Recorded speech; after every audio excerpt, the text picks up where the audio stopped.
Hello, my name is Morgan Young, and this is my week 6 video discussion. I'll start by Kenton defines a breach of contract as a violation of any of the agreed upon terms and conditions of a binding contract. So, furthermore, the successful claim of a breach of a contract, it's imperative to be able to prove that the actual breach occurred. Causes that can be a failure to deliver the good or service on time, failure to deliver the agreed upon good or service, and not completing a job. Each of these can either be a single incident, multiple incidents, or something that happens over a period of time, resulting in neglect. Damages and remedies on contracts.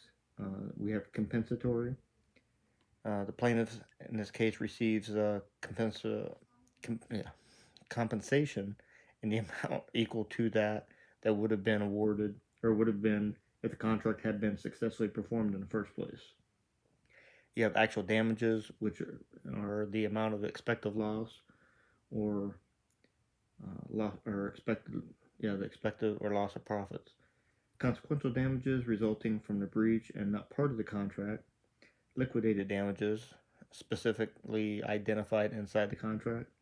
And nominal damages, which are small amounts of damage that are typically used to signify that there actually was wrongdoing.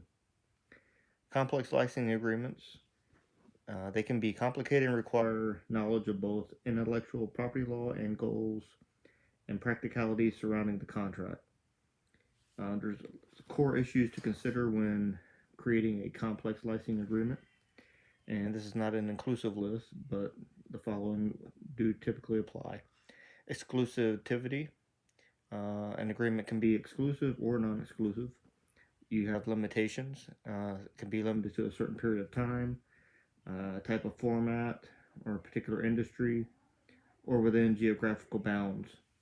Sublicense. Sublicense may be permitted and must be defined under what circumstances and be determined and clearly spelled out.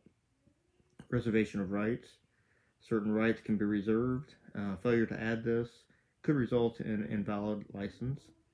Modifications. Parties must agree as to where modifications will be allowed, and there may be multiple issues to resolve, such as the extent of modifications permitted and the impact of modifications of a brand of identification.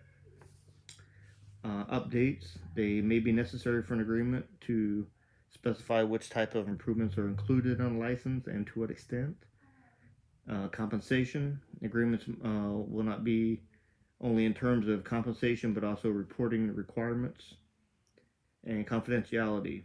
That can be a varying degree in which employees, contractors, or any other associated parties that may come into access of or have in possession information about sensitive license technology. The contracting process. We start with selecting a contract, basically choosing the agreement that is going to be best suited for this particular transaction.